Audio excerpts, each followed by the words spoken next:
গতকাল গভীর রাতে রাজনৈতিক উত্তেজনায় কাঁপল হুগলির তারকেশ্বর। বিজেপির আরামবাগ সাংগঠনিক জেলার সহসভাপতি গণেশ চক্রবর্তীর বাড়িতে এক ভয়াবহ হামলার অভিযোগ উঠেছে। জানা গিয়েছে, গতকাল রাতে হঠাৎই গণেশ চক্রবর্তীর বাড়ির দরজায় লাথি মারতে শুরু করে বেশ কয়েকজন দুষ্কৃতী। সেই সময় আওয়াজ শুনে ঘরের বাইরে বেরিয়ে আসেন গণেশ চক্রবর্তীর স্ত্রী এবং তার নাবালক পুত্র। অভিযোগ, সেই মুহূর্তেই তাদের ওপর চড়াও হয় দুষ্কৃতীরা। গণেশ চক্রবর্তীর স্ত্রীর হাতে লোহার রড দিয়ে সজোরে আঘাত করা হয়, যার ফলে তার হাত ভেঙে গিয়েছে বলে দাবি করা হয়েছে।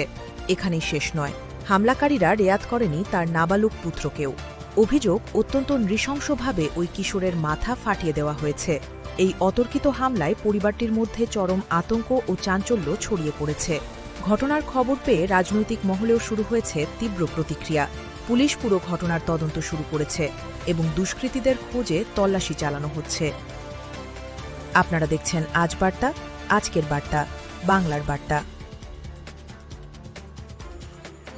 দেখি দেখি দেখি দেখি দেখি দেখি দেখি না রে, কতটা কি করছে দেখি। ছিল তো কিছু একটু পরে এইভাবে বসে থাকলে হবে নি। দেখুন দা, দেখুন দেখে যাও কিভাবে দেখুন স্যার।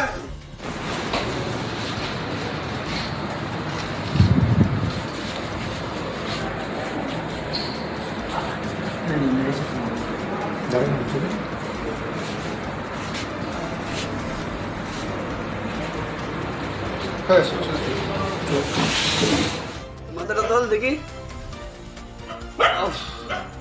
কি হারে মেরেছি গো। হ্যাঁ দেখি দেখি দেখি দেখি দেখি দেখি দেখি না রে, কতটা কি করছে দেখি।